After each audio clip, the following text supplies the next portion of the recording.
എല്ലാവരും കോമൺ ആയിട്ട് കമന്റ് ചെയ്തതാണ് എമറൽഡ് ഗ്രീനും ഗോൾഡൻ വീൽസും. അത് തന്നെ നമ്മൾ അടിച്ചിട്ടോ. വെറും 2 ദിവസം കൊണ്ട് തന്നെ വൈറ്റ് നോയ്സ് കസ്റ്റംസ് പാലരുമായിട്ട് മൊത്തം പെയിന്റ് അടിച്ച് തന്നിട്ടോ. സെറ്റപ്പ് ഒക്കെ ഞാൻ തന്നെ നെട്ടിപ്പോയി. ബോഡി പാർട്സും ടാങ്കും ദേ എമറൽഡ് ഗ്രീൻ ആണ് കേട്ടോ അടിച്ചിരിക്കുന്നത്. സെറ്റപ്പ് അല്ലേ?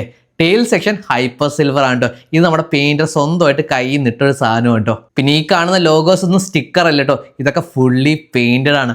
അടിപൊളി ഫിനിഷ് അല്ലേ? പിന്നെ വീൽസ് ഒക്കെ സാറ്റിൻ ഗോൾഡ് ആണ് അടിച്ചിരിക്കുന്നത്. സോ നൈറ്റ് തന്നെ നമ്മൾ മൊത്തം സാധനം ജിംനി ലോഡ് ചെയ്ത് വീട്ടിൽ കൊണ്ടുപോയിട്ടോ. എന്നിട്ട് നമ്മൾ വീട്ടിൽ നിന്ന് തന്നെ പണി തുടങ്ങി എല്ലാം പ്രോപ്പറായിട്ട് അസംബിൾ ചെയ്യാൻ വേണ്ടി. കണ്ട് 2 ക്രോക്സ് ഒക്കെ വെച്ച് അഡ്ജസ്റ്റ് ചെയ്ത് പൊക്കി റിയർ വീലിട്ട് ഫ്രണ്ട് വീലും ഇട്ട് ബാക്കി പണി 2 to 3 hours മൊത്തം അസംബിൾ ചെയ്ത് എടുത്തിട്ടോ.